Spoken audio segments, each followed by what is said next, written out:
ನಮಸ್ಕಾರ. ಆಸ್ಟ್ರೋ ಪೂಜಾ ಸಂಭವಾಮಿ ಜ್ಯೋತಿಷ್ಯ ಪರಿಹಾರಗಳ ಅಕ್ಷಯ ಪಾತ್ರೆ ವಿಶೇಷ ಕಾರ್ಯಕ್ರಮಕ್ಕೆ ಸ್ವಾಗತ. ನಾನು ಸಿಂಚನಾ. ಮೊದಲಿಗೆ ಗುರುಗಳನ್ನ ಬರಮಾಡಿಕೊಳ್ಳೋಣ. ಎಂದಿನಂತೆ ಈ ಕಾರ್ಯಕ್ರಮದಲ್ಲಿ ನಮ್ಮೊಂದಿಗಿದ್ದಾರೆ ವೇದ ಬ್ರಹ್ಮಶ್ರೀ ಸಮನ್ವಯ ಸರಸ್ವತಿ ಕರ್ನಾಟಕ ಜ್ಯೋತಿಷ್ಯ ಮಾರ್ತಾಂಡ ಡಾಕ್ಟರ್ ರಾಘವೇಂದ್ರ ಮೋಕ್ಷಗುಂಡಂ ಗುರುಜಿಯವರು. ಶ್ರೀಯುತರು ಪ್ರಖ್ಯಾತ ಜ್ಯೋತಿಷಿಗಳು, ವಾಸ್ತುತಜ್ಞರು, ಬಹುಶ್ರುತ ವಿದ್ವಾಂಸರು ಹಾಗೂ ಆಧ್ಯಾತ್ಮಿಕ ಗುರುಗಳು. Shri Bharadwaj academy of para science studies ಸಂಸ್ಥೆಯ ಸಂಸ್ಥಾಪಕ ನಿರ್ದೇಶಕರು. ಜೊತೆಗೆ ದಕ್ಷಿಣ ಭಾರತದಲ್ಲೇ ಮೊಟ್ಟ ಮೊದಲ ಆನ್ಲೈನ್ ಜ್ಯೋತಿಷ್ಯ ಸೇವಾ ಸಂಸ್ಥೆ ಆಸ್ಟ್ರೋ ಪೂಜಾ ಸಂಸ್ಥೆಯ ಆಧ್ಯಾತ್ಮಿಕ ಸಲಹೆಗಾರರು ಹಾಗೂ ಮಾರ್ಗದರ್ಶಿಗಳು ಕೂಡ ಆಗಿದ್ದಾರೆ. ಬನ್ನಿ ಗುರುಗಳನ್ನ ಸ್ವಾಗತಿಸೋಣ. ನಮಸ್ಕಾರ ಗುರುಜಿ, ಕಾರ್ಯಕ್ರಮಕ್ಕೆ ಸ್ವಾಗತ. ನಮಸ್ಕಾರ, ಶುಭೋದಯ. ಸಮಸ್ತ ಜೀ ಕನ್ನಡ ನ್ಯೂಸ್ ವಾಹಿನಿಯ ವೀಕ್ಷಕ ಬಾಂಧವರಿಗೆ, ನಮ್ಮ ಸಂಭವಾಮಿ ಪರಿವಾರದ ಎಲ್ಲ ಸದಸ್ಯರಿಗೂ ಸಹ ಡಾಕ್ಟರ್ ರಾಘವೇಂದ್ರ ಮೋಕ್ಷಗುಂಡಂ ಗುರೂಜಿ ಮಾಡತಕ್ಕಂತಹ ನಮಸ್ಸುಮಾಂಜಲಿಗಳು. ಹರಿ ಓಂ ತತ್ಸತ್. ಮೊದಲಿಗೆ ಈ ಕಾರ್ಯಕ್ರಮವನ್ನ ಒಂದು ಸುಭಾಷಿತದೊಂದಿಗೆ ಪ್ರಾರಂಭಿಸೋಣ. ಗುರೂಜಿ, ಪ್ರಾರಂಭಿಸಿ. ಖಂಡಿತಮ್ಮ. ಇವತ್ತಿನ ಸುಭಾಷಿತ ಈ ಪ್ರಕಾರವಾಗಿ ಇದೆ. ಕುಲಸ್ಯಾರ್ಥಂ ತ್ಯಜೇದೇಕಂ ಗ್ರಾಮಸ್ಯಾರ್ಥಂ ತ್ಯಜೇತ್ ಕುಲಂ ಗ್ರಾಮಂ ಜನಪದಸ್ಯಾರ್ಥೇ ಆತ್ಮಾರ್ಥೇ ಪೃಥಿವೀಂ ತ್ಯಜೇತ್. ಈ ಸುಭಾಷಿತ ನಮ್ಗೆ ಏನನ್ನ ತಿಳಿಸ್ಕೊಡುತ್ತೆ ಅಂತಂದರೆ, ನಾವು ಬೇಡದೇ ಇರತಕ್ಕಂಥ ಎಮೋಷನ್ಗಳಿಗೆ ಸಿಕ್ಕಾಕೋಬಾರ್ದು, ಅಂದರೆ ಭಾವನಾತ್ಮಕವಾದಂಥ ದಡ್ಡರಾಗಬಾರ್ದು ನಾವು ಅನ್ನತಕ್ಕಂಥದ್ದು. ಕೆಲವೊಂದು ಬಾರಿ ನಮಗೆ ತೊಂದರೆ ಕೊಡ್ತಕ್ಕಂಥ ವ್ಯಕ್ತಿಗಳು, ತೊಂದರೆ ಕೊಡ್ತಕ್ಕಂಥ ಅಂಶಗಳು ಇದ್ರೂ ಸಹ ಅದರಿಂದ ತೊಂದರೆ ಎಂದು ಗೊತ್ತಿದ್ರೂ ಸಹ ನಾವು ಜೊತೆಲೇ ಇಟ್ಕೊಳ್ತಾ ಇರ್ತೀವಿ. ಇದರಿಂದ ಏನಾಗುತ್ತೆ, ನಮ್ಮ ಬೆಳವಣಿಗೆಗೆ ಕುಂಠಿತವಾಗ್ತಾ ಹೋಗುತ್ತೆ, ನಮ್ಮ ಏಳಿಗೆ ಅನ್ನತಕ್ಕಂಥದ್ದು ನಿಧಾನವಾಗ್ತಾ ಹೋಗುತ್ತೆ, ಮತ್ತು ನಾವು ಇನ್ನಷ್ಟು ಸಮಸ್ಯೆಗಳನ್ನು ಒಂದಕ್ಕಿಂತ ಹೆಚ್ಚಾಗಿ ನಾವು ಮಾಡ್ಕೊಳ್ತಾ ಹೋಗ್ತಾ ಇರ್ತೀವಿ. ನಾವು ಇದು ಸಮಸ್ಯೆ ಅಂತ ಗೊತ್ತಾದಾಗ, ಇದರಿಂದ ಪರಿಹಾರ ಇಲ್ಲ ಅಂತ, ಇದರಿಂದ ಇದನ್ನು ಸಾಲ್ವ್ ಮಾಡೋಕ್ಕಾಗಲ್ಲ ಅಂತ ಗೊತ್ತಾದಾಗ ಅದನ್ನು ಸಂಪೂರ್ಣವಾಗಿ ತ್ಯಜಿಸ್ಬಿಡಬೇಕು, ದೂರ ಮಾಡಿಬಿಡಬೇಕು. ಅಲ್ಲಿ ನಾವು ಸೆಂಟಿಮೆಂಟ್ಗಳಿಗೆ ನಾವು ಪ್ರಾಧಾನ್ಯತೆ ಕೊಡಬಾರ್ದು ಅನ್ನೋದು ಈ ಸುಭಾಷಿತ ತಿಳಿಸ್ಕೊಡ್ತಾ ಇದೆ. ಇದಕ್ಕೆ ಉದಾಹರಣೆಗಳು ಯಾವ ಹಂತದಲ್ಲಿ ಕೊಡ್ತಾ ಇದ್ದಾರೆ ಅಂದರೆ, ಮೊದಲನೇ ಹಂತದಲ್ಲಿ ಹೇಳ್ತಾರೆ ಕುಲಸ್ಯಾರ್ಥಂ ತ್ಯಜೇದೇಕಂ. ಒಂದು ವೇಳೆ ಒಂದು ಕುಟುಂಬದಿಂದ ಒಬ್ಬ ವ್ಯಕ್ತಿ ಆ ಕುಟುಂಬದ ಗೌರವ, ಆ ಕುಟುಂಬದ ಪದ್ಧತಿ, ಆಚರಣೆ, ಸಂಪ್ರದಾಯ, ಕಟ್ಟುಪಾಡುಗಳು ಇದೆಲ್ಲದಕ್ಕೆ ವಿರುದ್ಧವಾಗಿ ನಡ್ಕೊಳ್ತಾ ಇದ್ದಾನೆ ಆ ವ್ಯಕ್ತಿ ಅನ್ನೋದಾದರೆ ಆತನನ್ನು ಕುಟುಂಬದಿಂದ ದೂರ ಇಟ್ಬಿಡಬೇಕು. ಇಲ್ಲದೆ ಹೋದರೆ ಇಡೀ ಕುಟುಂಬಕ್ಕೆ ಕೆಟ್ಟ ಹೆಸರು ಬಂದುಬಿಡುತ್ತೆ, ಇಡೀ ವಂಶಕ್ಕೆ ಕಳಂಕ ಬಂದುಬಿಡುತ್ತೆ. ಹಾಗಾಗಿ ಕುಲಸ್ಯಾರ್ಥಂ ತ್ಯಜೇದೇಕಂ. ಇಡೀ ಕುಲ, ಇಡೀ ವಂಶ ಅಂತ ನೋಡಿದಾಗ ಒಬ್ಬ ವ್ಯಕ್ತಿ ದೊಡ್ಡವನಾಗೋದಿಲ್ಲ, ಅವನು ದೂರ ಇಟ್ಬಿಡ್ಬೇಕು. ಅವನ್ನ ತಿದ್ದೋವರೆಗೂ ಪ್ರಯತ್ನ ಮಾಡಬೇಕು, ತಿದ್ಕೊಳ್ಳೋದಂದ್ರೆ ಏನು ಮಾಡೋಕ್ಕಾಗಲ್ಲ, ದೂರ ಇಟ್ಬಿಡಬೇಕು ಅಂತ. ಗ್ರಾಮಸ್ಯಾರ್ಥಂ ತ್ಯಜೇತ್ ಕುಲಂ ಅಂತ ಹೇಳ್ತಾರೆ. ಒಂದು ಇಡೀ ಹಳ್ಳಿ ಅಥವಾ ಒಂದು ಇಡೀ ನಗರಕ್ಕೆ ಒಂದು ಕುಟುಂಬ ಹಾನಿಕರವಾಗ್ತಾ ಇದೆ ಅನ್ನೋದಾದರೆ ಆ ಇಡೀ ಕುಟುಂಬವನ್ನೇ ನಾವು ಬಹಿಷ್ಕಾರ ಹಾಕಬೇಕು, ದೂರ ಕಳಿಸ್ಬಿಡಬೇಕು. ಇನ್ನು ಇಟ್ಕೊಳ್ಳೋದ್ರಲ್ಲಿ ಅರ್ಥ ಏನೂ ಇಲ್ಲ ಅನ್ನತಕ್ಕಂಥ. ಯಾಕಂದರೆ ಇಡೀ ಗ್ರಾಮದ ಒಂದು ಏಳಿಗೆ, ಅಭಿವೃದ್ಧಿ, ಒಂದು ಸಮತೋಲನ ಇಂಪಾರ್ಟೆಂಟ್ ಆಗ್ತಾ ಹೋಗುತ್ತೆ. ಸೊ ಒಂದು ಕುಟುಂಬ ಇಡೀ ಗ್ರಾಮಕ್ಕೆ ಕೆಟ್ಟ ಹೆಸರು ತರ್ತಾ ಇದೆ, ಆ ಗ್ರಾಮದ ಅಭಿವೃದ್ಧಿಗೆ, ನಗರದ ಅಭಿವೃದ್ಧಿಗೆ ತೊಂದರೆ ಮಾಡ್ತಾ ಇದ್ದಾನೆ, ಇಡೀ ಕುಟುಂಬವನ್ನೇ ನಾವು ದೂರ ಇಡಬೇಕು ಅನ್ನತಕ್ಕಂಥದ್ದು. ಮುಂದಿನ ಹಂತದಲ್ಲಿ ಏನು ಹೇಳ್ತಾ ಇದ್ದಾರೆ, ಗ್ರಾಮಂ ಜನಪದಸ್ಯಾರ್ಥೇ. ಇಡೀ ದೇಶಕ್ಕೆ ಒಂದು ಗ್ರಾಮ ಏನಾದರೂ ಮಾರಕವಾಗಿದೆ ಅನ್ನೋದಾದರೆ, ಒಂದು ನಗರ ಮಾರಕವಾಗಿದೆ ಅನ್ನೋದಾದರೆ ಆ ನಗರವನ್ನೇ ನಿರ್ನಾಮ ಮಾಡಿಬಿಡಬೇಕು, ಆ ಗ್ರಾಮವನ್ನೇ ಸಂಪೂರ್ಣವಾಗಿ ತ್ಯಜಿಸ್ಬಿಡಬೇಕು ಅನ್ನತಕ್ಕಂಥದ್ದು. ಹೇಗೆ ನಮ್ಮ ಶರೀರದಲ್ಲಿ ಗ್ಯಾಂಗ್ರೀನ್ ಬೆಳ್ಕೊಂಡಿದೆ ಅಂತಂದರೆ ಇನ್ನೇನು ಮಾಡೋಕ್ಕಾಗಲ್ಲ. ಡಾಕ್ಟರ್ ಹೇಳ್ತಾರೆ ಕೊನೆ ಆಪ್ಷನ್ ಕಾಲು ತೆಗಿಲೇಬೇಕು ಸ್ವಾಮಿ, ಇಲ್ಲ ಅಂತಂದರೆ ನಿಮ್ಮ ಶರೀರ ಎಲ್ಲ ವ್ಯಾಪಿಸ್ಬಿಡುತ್ತೆ, ನಿಮಗೆ ಶುಗರ್ ಜಾಸ್ತಿ ಆಗುತ್ತೆ, ನಿಮ್ಮ ಪ್ರಾಣಕ್ಕೆ ಸಂಚಕಾರ ಬಂದುಬಿಡುತ್ತೆ ಅಂತ ಹೇಳ್ತಾರೆ. ಅವಾಗ ಏನು ಮಾಡೋಕ್ಕಾಗುತ್ತೆ, ಗ್ಯಾಂಗ್ರೀನ್ ಆಗಿರೋ ಭಾಗ ಕಟ್ ಮಾಡಿ ತೆಗಿಲೇಬೇಕಾಗುತ್ತೆ, ಬೇರೆ ಆಪ್ಷನ್ ಏನೂ ಇರೋದಿಲ್ಲ. So this is the last resort. ಇಲ್ಲ, ನನಗೆ ನನ್ನ ಬಲಗಾಲ ಮೇಲೆ ತುಂಬ ಮೋಹ ಇದೆ, ಈ ಕಾಲಂದ್ರೆ ನನಗೆ ತುಂಬ ಇಷ್ಟ, ಈ ನನ್ನ ಹೆಬ್ಬೆರಳಂದರೆ ತುಂಬ ನನಗೆ ಅದರ ಮೇಲೆ ಒಂದು ಇದಿದೆ, ಮಮತೆ ಜಾಸ್ತಿ ಇದೆ ಅಂದ್ಕೊಂಡು ಹಾಗೆ ಇಟ್ಕೊಂಡು ಕೂತ್ಕೊಂಡಿದ್ರೆ ದಿನದಿನಕ್ಕೂ ರಣ ಆಗ್ತಾ ಹೋಗ್ತದೋ, ಅದು ನಿಮ್ಮ ಆರೋಗ್ಯವನ್ನು ಹಾಳು ಮಾಡ್ತಾ ಹೋಗುತ್ತೆ, ಕೊನೆಗೆ ಒಂದು ದಿವಸ ಪ್ರಾಣಕ್ಕೆ ಮುಳುವಾಗ್ತಾ ಹೋಗುತ್ತೆ. ಸೊ ಈ ಜಾಗ್ರತೆ ಇರಬೇಕು ಅಂತ ಹೇಳ್ತಾರೆ. ಗ್ರಾಮಂ ಜನಪದಸ್ಯಾರ್ಥೆ. ಇಡೀ ದೇಶಕ್ಕೋಸ್ಕರವಾಗಿ ಒಂದು ಗ್ರಾಮವನ್ನು ತ್ಯಜಿಸಿದ್ರೂ ಸಹ ತಪ್ಪಿಲ್ಲ ಅನ್ನತಕ್ಕಂಥದ್ದು ಕಡೆಗೆ ಏನು ಹೇಳ್ತಾರೆ ಅಂದರೆ, ಆತ್ಮಾರ್ಥೆ ಪೃಥಿವೀಂ ತ್ಯಜೇತ್ ಅಂತ ಹೇಳ್ತಾರೆ. ಒಂದು ವೇಳೆ ಇಡೀ ಭೂಮಂಡಲ ನನಗೆ ತೊಂದರೆ ಆಗ್ತಾ ಇದೆ, ನನಗೆ ಹಾನಿಕರವಾಗಿದೆ, ನನಗೆ ವಿರುದ್ಧವಾಗಿದೆ ಅಂದರೆ ಈ ಪೃಥ್ವಿಯನ್ನೇ, ಭೂಮಂಡಲವನ್ನೇ ತ್ಯಜಿಸೋದಕ್ಕೆ ನಾನು ರೆಡಿ ಇರಬೇಕು. ಯಾಕಂದ್ರೆ ನಾನು ಅನ್ನೋನು ಚೆನ್ನಾಗಿರಬೇಕು. ನಾನು ಚೆನ್ನಾಗಿದ್ದರೆ ಮಾತ್ರ ಏನಾದರೂ ಸಾಧನೆ ಮಾಡೋದಕ್ಕೆ, ಏನಾದರೂ ಒಂದು ಗಳಿಸ್ಕೊಂಡು ಹೋಗೋದಕ್ಕೆ ಸಾಧ್ಯವಾಗುತ್ತೆ. ಸೊ ಪ್ರತಿ ಮನುಷ್ಯನಿಗೂ ಅಷ್ಟೇ ಜೀವನದಲ್ಲಿ me becomes the epicentre of my world ಅನ್ನೋದಿಲ್ಲ ಅರ್ಥ ಮಾಡ್ಕೋಬೇಕು ನಾವು. ನನ್ನ ಪ್ರಪಂಚದ ಕೇಂದ್ರ ಬಿಂದು ಯಾರು ಅಂದ್ರೆ ನಾನೇ ಆಗಿರ್ತೀನಿ. ಆ ಕೇಂದ್ರ ಬಿಂದುನೇ ಇಲ್ಲದೆ ಸುತ್ತಲೂ ಪ್ರಪಂಚ ಕಟ್ಕೊಳ್ಳೋದ್ರಲ್ಲಿ ಏನೂ ಅರ್ಥ ಇರೋದಿಲ್ಲ. ಸೊ ಹಾಗಾಗಿ ನನ್ನ ಬಗ್ಗೆ ನನಗೆ ಕಾಳಜಿ ಇರಬೇಕು, ನನ್ನ ಸೌಖ್ಯವನ್ನು ನಾನೇ ಗಮನಿಸ್ಕೋಬೇಕು ಅನ್ನೋದು ಈ ಸುಭಾಷಿತದ ಒಳಗಿರ್ತಕ್ಕಂಥ ಒಂದು ಅರ್ಥ ಆಗಿರುತ್ತೆ. ಸರಿ ಗುರೂಜಿ, ಹಿತವಾದ ಸುಭಾಷಿತದೊಂದಿಗೆ ಈ ದಿನವನ್ನ ಪ್ರಾರಂಭಿಸಿದ್ವಿ. ಈಗ ಈ ದಿನದ ಪಂಚಾಂಗವನ್ನ ತಿಳ್ಕೊಳ್ಳೋಣ. ಗುರೂಜಿ ತಿಳಿಸಿ. ಖಂಡಿತ ಅಮ್ಮ. ಓಂ ಶಮಗ್ನಿರಗ್ನಿಭಿಸ್ಕರಚ್ಛನ್ನಸ್ತವತು ಸೂರ್ಯಃ ಶಂವಾತೋ ವಾತ್ವರಪಾ ಅಪಸೃತಃ ಪ್ರಜಾಪತೇನ ತ್ವದೇತಾನ್ಯನ್ಯೋ ವಿಶ್ವಾ ಜಾತಾನಿ ಪರಿತಾ ಬಭೂವ ಯತ್ಕಾಮಾಸ್ತೇಜುಹುಮಸ್ತನ್ನೋ ಅಸ್ತು ವಯಗ್ಗಸ್ಯ ಮಮತಯೋರಯೀಣಾಂ ಇಮಂ ಯಮಃ ಪ್ರಸ್ತರಮಾಹಿ ಸೀದಾಂಗಿರೋಭಿಃ ಪಿತೃಭಿಃ ಸಂವಿಧಾನಃ ಆತ್ವಾ ಮಂತ್ರಾ ಕವಿಶಸ್ತ್ವಾ ವಹನ್ತ್ವೇನಾರಾಜನ್ ಹವಿಷಾ ಮಾದಯಸ್ವ ಅಧಿದೇವತಾ ಪ್ರತ್ಯಧಿದೇವತಾ ಸಹಿತಾಯ ಶನೈಶ್ಚರಗ್ರಹಾಯ ನಮಃ ನಮಸ್ಕರೋಮಿ. ಈ ಶನಿವಾರದ ದಿವಸ ವಾರದ ಅಧಿದೇವತೆಯಾದಂತಹ ಶನೈಶ್ಚರನ ಸ್ಮರಣೆಯನ್ನು ಮಾಡುತ್ತಾ ಇವತ್ತಿನ ಪಂಚಾಂಗ ಶ್ರವಣಕ್ಕೆ ನಾವು ಅನುವಾಗೋಣ. ಈಗಿನ ತಾರೀಕು ಜೂನ್ 21, 2025ನೇ ಸಂವತ್ಸರ, ಶ್ರೀ ವಿಶ್ವಾವಸುನಾಮ ಸಂವತ್ಸರ, ಉತ್ತರಾಯಣ, ಗ್ರೀಷ್ಮ ಋತು, ಜ್ಯೇಷ್ಠ ಮಾಸ, ಕೃಷ್ಣ ಪಕ್ಷ. ಏಕಾದಶಿ ತಿಥಿ ರಾತ್ರಿ 1:31 ಇರುತ್ತೆ. ಈ ದಿನ ಶನಿವಾರ. ಅಶ್ವಿನಿ ನಕ್ಷತ್ರ ಸಾಯಂಕಾಲ 5:27 ಸಹ ಇರುತ್ತೆ. ಅತಿಗಂಡ ನಾಮಯೋಗ, ಭವನಾಮಕರಣ. ಇನ್ನು ಸೂರ್ಯೋದಯ ಬೆಳಿಗ್ಗೆ 5:53 ಸಂಭವಿಸ್ತಾ ಇದೆ. ಸೂರ್ಯಾಸ್ತ ಸಾಯಂಕಾಲ 6:48 ಸಂಭವಿಸ್ತಾ ಇದೆ. ಇವತ್ತಿನ ಅಮೃತಗಳಿಗೆ ಬೆಳಿಗ್ಗೆ 10:32 ಸರಿಯಾಗಿ ಸಂಭವಿಸ್ತಾ ಇದೆ. ವಿಷಗಳಿಗೆ ಮಧ್ಯಾಹ್ನ 1:30 ನಂತರ ರಾತ್ರಿ 2:13 ಮತ್ತೊಮ್ಮೆ ಸಂಭವಿಸ್ತಾ ಇದೆ. ಸೌರಮಾನ ಪಂಚಾಂಗದ ಪ್ರಕಾರ ಈ ದಿವಸವನ್ನು ಮಿಥುನ ಮಾಸ ತೇದಿ 7 ಅಂತ ಗುರುತಿಸ್ತಾ ಇದ್ದೀವಿ. ಇವತ್ತಿನ ರಾಹುಕಾಲ ಬೆಳಿಗ್ಗೆ 9:12 10:48 ಸಹ ಇರುತ್ತೆ. ಯಮಗಂಡ ಕಾಲ ಮಧ್ಯಾಹ್ನ 2:01 3:37 ಸಹ ಇರುತ್ತೆ. ಇವತ್ತಿನ ವಿಶೇಷ ಆಚರಣೆಗಳ ಬಗ್ಗೆ ನಾವು ಗಮನಹರಿಸಿದ್ದಾದಲ್ಲಿ ಈ ದಿನವನ್ನು ಬುಧ ಜಯಂತಿ ಅಂತ ಗುರುತಿಸಲಾಗ್ತಾ ಇದೆ. ನವಗ್ರಹಗಳಲ್ಲಿ ಬುಧಗ್ರಹ ಆವಿರ್ಭಾವವಾಗಿರತಕ್ಕಂಥ ದಿವಸ, ಬುಧಗ್ರಹನ ಅವತಾರವಾಗಿರತಕ್ಕಂಥ ದಿವಸ ಇದಾಗಿರುತ್ತೆ. ಹಾಗಾಗಿ ಈ ದಿನವನ್ನು ಬುಧ ಜಯಂತಿ ಅಂತ ಗುರುತಿಸ್ತಾ ಇದ್ದೀವಿ. ಇನ್ನು ಮುಂಬರುವಂತಹ ಆಸ್ಟ್ರೋ ಪೂಜಾ ಆಯೋಜಿತ ಪರಿಹಾರ ಪೂಜೆಗಳ ಬಗ್ಗೆ ನಾವು ಗಮನಹರಿಸಿದ್ದಾದಲ್ಲಿ 23ನೇ ತಾರೀಕು ಕುಂಭಕೋಣಂ ಕ್ಷೇತ್ರದಲ್ಲಿ ಪ್ರದೋಷ ಪ್ರಯುಕ್ತ ಮಹಾನಂದಿ ಅಭಿಷೇಕವನ್ನು ಆಯೋಜಿಸಲಾಗಿದೆ. ಅದೇ 23ನೇ ತಾರೀಕು ಉಡುಪಿ ಕ್ಷೇತ್ರದಲ್ಲಿ ಇಷ್ಟಮಹಾಲಿಂಗೇಶ್ವರ ದೇವಸ್ಥಾನದಲ್ಲಿ ಮಾಸ ಶಿವರಾತ್ರಿ ಪ್ರಯುಕ್ತ ರುದ್ರಾಭಿಷೇಕವನ್ನು ಸಹ ಆಯೋಜಿಸಲಾಗಿದೆ. 25ನೇ ತಾರೀಕು ಕುಂಭಕೋಣಂ ಕ್ಷೇತ್ರದಲ್ಲಿ ಅಮಾವಾಸ್ಯೆ ಪ್ರಯುಕ್ತ ಪಂಚಮುಖ ಹನುಮಾನ್ ಅಭಿಷೇಕ ಮತ್ತು ಹೋಮವನ್ನು ಸಹ ನಡೆಸಲಾಗ್ತಾ ಇದೆ. ಅದೇ 25ನೇ ತಾರೀಕು ಕುಂಭಕೋಣಂ ಕ್ಷೇತ್ರದಲ್ಲೇ ಅಮಾವಾಸ್ಯೆ ಪ್ರಯುಕ್ತ ತಿರುವಿಡೈ ಮರುದೂರ್ ಮಧ್ಯಾರ್ಜುನ ಕ್ಷೇತ್ರದಲ್ಲಿ ಪ್ರತ್ಯಂಗಿರ ಹೋಮವನ್ನು ಸಹ ತುಂಬ ವಿಶೇಷವಾಗಿ ನಡೆಸಲಾಗ್ತಾ ಇದೆ. 25ನೇ ತಾರೀಕು ಶಿವಮೊಗ್ಗ ಜಿಲ್ಲೆಯಲ್ಲಿ ಆಂಜನೇಯ ದೇವಸ್ಥಾನದಲ್ಲಿ ಅಮಾವಾಸ್ಯೆ ಪ್ರಯುಕ್ತ ಫಲಪಂಚಾಮೃತ ಅಭಿಷೇಕವನ್ನು ಸಹ ಬಹಳ ವಿಶೇಷವಾಗಿ ನಡೆಸಲಾಗ್ತಾ ಇದೆ. ಇನ್ನು 26ನೇ ತಾರೀಕು ಉಡುಪಿ ಕ್ಷೇತ್ರದಲ್ಲಿ ಶ್ರೀ ವಾಸುಕಿ ನವಗ್ರಹ ದೇವಸ್ಥಾನದಲ್ಲಿ ಪಾಡ್ಯಮಿ ವಿಶೇಷ ನವಗ್ರಹ ಪಂಚಾಮೃತ ಅಭಿಷೇಕವನ್ನು ಸಹ ನಡೆಸಲಾಗ್ತಾ ಇದೆ. 27ನೇ ತಾರೀಕು ಉಡುಪಿ ಕ್ಷೇತ್ರದಲ್ಲಿ ಮಹಾಲಕ್ಷ್ಮಿ ಸನ್ನಿಧಾನದಲ್ಲಿ ತಿಂಗಳ ಕೊನೆಯ ಶುಕ್ರವಾರದ ಪ್ರಯುಕ್ತ ಲಲಿತಾ ಸಹಸ್ರನಾಮ ಪೂಜೆ ಮತ್ತು ದುರ್ಗಾದೀಪ ನಮಸ್ಕಾರ, ಈ ಒಂದು ಅತ್ಯಂತ ವಿಶಿಷ್ಟವಾಗಿರತಕ್ಕಂಥ ಪೂಜೆಯನ್ನು ಸಹ ಉಡುಪಿ ಕ್ಷೇತ್ರದಲ್ಲಿ ನಡೆಸ್ತಾ ಇದ್ದೀವಿ ನಾವು. ಇನ್ನು 28ನೇ ತಾರೀಕು ಉಡುಪಿ ಕ್ಷೇತ್ರದಲ್ಲಿ ಷಣ್ಮುಖ ಸುಬ್ರಹ್ಮಣ್ಯ ಸ್ವಾಮಿ ದೇವಸ್ಥಾನದಲ್ಲಿ ಆಶ್ಲೇಷ ನಕ್ಷತ್ರ ಪ್ರಯುಕ್ತ ಆಶ್ಲೇಷ ಬಲಿ ಕಾರ್ಯಕ್ರಮವನ್ನು ಸಹ ನಡೆಸಲಾಗ್ತಾ ಇದೆ. ಈ ಕಾರ್ಯಕ್ರಮ ಮಾಸಿಕ ಪೂಜೆ ಆಗಿರುತ್ತೆ. ಅಂದರೆ ಪ್ರತಿ ತಿಂಗಳು ಸಹ ಆಶ್ಲೇಷ ನಕ್ಷತ್ರದ ದಿವಸ ಈ ಉಡುಪಿ ಕ್ಷೇತ್ರದಲ್ಲಿ ಷಣ್ಮುಖ ಸುಬ್ರಹ್ಮಣ್ಯ ಸ್ವಾಮಿ ದೇವಸ್ಥಾನದಲ್ಲಿ ನಾವು ಆಶ್ಲೇಷಾವಲಿ ಪೂಜೆಯನ್ನು ತುಂಬ ಶ್ರದ್ಧಾಭಕ್ತಿಗಳನ್ನು ನಡೆಸ್ತೀವಿ. ಈ ಕಾರ್ಯಕ್ರಮಕ್ಕೂ ಅಷ್ಟೇ ನಮಗೆ ಅತಿ ಹೆಚ್ಚು ಆದರಣೆ, ಅತಿ ಹೆಚ್ಚು ಎನ್ಕ್ವೈರಿಗಳು ಬರತಕ್ಕಂಥದ್ದು ಈ ಪ್ರತ್ಯಂಗಿರ ಹೋಮ ಮತ್ತು ಆಶ್ಲೇಷಾವಲಿ 2 ಕಾರ್ಯಕ್ರಮಗಳಾಗಿರುತ್ತೆ. ಈಗಾಗಲೇ ಸಾವಿರಾರು ಜನ ಈ ಕಾರ್ಯಕ್ರಮದಲ್ಲಿ ಭಾಗವಹಿಸಿ ತಮ್ಮ ದೋಷಗಳನ್ನು ನಿವಾರಣೆಯನ್ನು ಮಾಡಿಕೊಂಡು ಫಲಗಳನ್ನು ಸಹ ಪಡ್ಕೊಂಡಿದ್ದಾರೆ. ಸೊ ಈ ಆಶ್ಲೇಷ ಬಲಿಯಲ್ಲಿ ಯಾರ್ಯಾರು ಭಾಗವಹಿಸಬೇಕು ಅನ್ನೋ ಆಸಕ್ತಿ ಇದೆ ಆ ಥರದ್ದೆಲ್ಲರೂ ಅಷ್ಟೇ ನಮ್ಮನ್ನು ಸಂಪರ್ಕಿಸಬಹುದು. ಒಂದು ವಿಚಾರ ಇಲ್ಲಿ ನಾನು ನಮ್ಮ ಎಲ್ಲ ವೀಕ್ಷಕರಿಗೆ ತಿಳಿಸೋದಕ್ಕೆ ಇಷ್ಟಪಡ್ತೀನಿ. ಈ ಎಲ್ಲ ಕಾರ್ಯಕ್ರಮಗಳು ಅಷ್ಟೇ ನಿಮಗೆ ಸಾಮೂಹಿಕವಾಗೂ ಮಾಡ್ತೀವಿ ನಾವು, ಜೊತೆಗೆ ವೈಯಕ್ತಿಕವಾಗೂ ಸಹ ನಿಮಗೆ ನಡೆಸಲಾಗುತ್ತೆ. ಒಂದು ವೇಳೆ ಸಾಮೂಹಿಕ ಪೂಜೆಯಲ್ಲಿ ಭಾಗವಹಿಸೋದು ನನಗೆ ಇಷ್ಟ ಇಲ್ಲ, ನನಗೆ ಪ್ರತ್ಯೇಕವಾಗಿ ಬೇಕು ಅನ್ನೋದಾದರೆ ಖಂಡಿತವಾಗಲೂ ಅದಕ್ಕೂ ಸಹ ಅವಕಾಶ ಇದೆ. ವೈಯಕ್ತಿಕವಾಗಿ ನಿಮಗೆ ಸಂಪೂರ್ಣವಾಗಿ ಕಸ್ಟಮೈಸ್ ಮಾಡಿ ಪ್ರತ್ಯೇಕವಾಗಿ ನಿಮ್ಮೊಬ್ಬರಿಗೆ ನಾವು ಈ ಪೂಜೆಯನ್ನು ಸಹ ನಡೆಸ್ಕೊಳ್ಳಾಗತ್ತೆ, ಯಾವುದೇ ಅನುಮಾನ ಇಲ್ಲ ಇದರಲ್ಲಿ. ಇನ್ನು ಅದೇ ದಿನ 28ನೇ ತಾರೀಕು ಶಿವಮೊಗ್ಗ ಜಿಲ್ಲೆಯಲ್ಲಿ ಶನೈಶ್ಚರ ದೇವಸ್ಥಾನದಲ್ಲಿ ತಿಂಗಳ ಕೊನೆಯ ಶನಿವಾರದ ಪ್ರಯುಕ್ತ ಶನಿ ತೈಲಾಭಿಷೇಕವನ್ನು ಸಹ ನಡೆಸಲಾಗ್ತಾ ಇದೆ.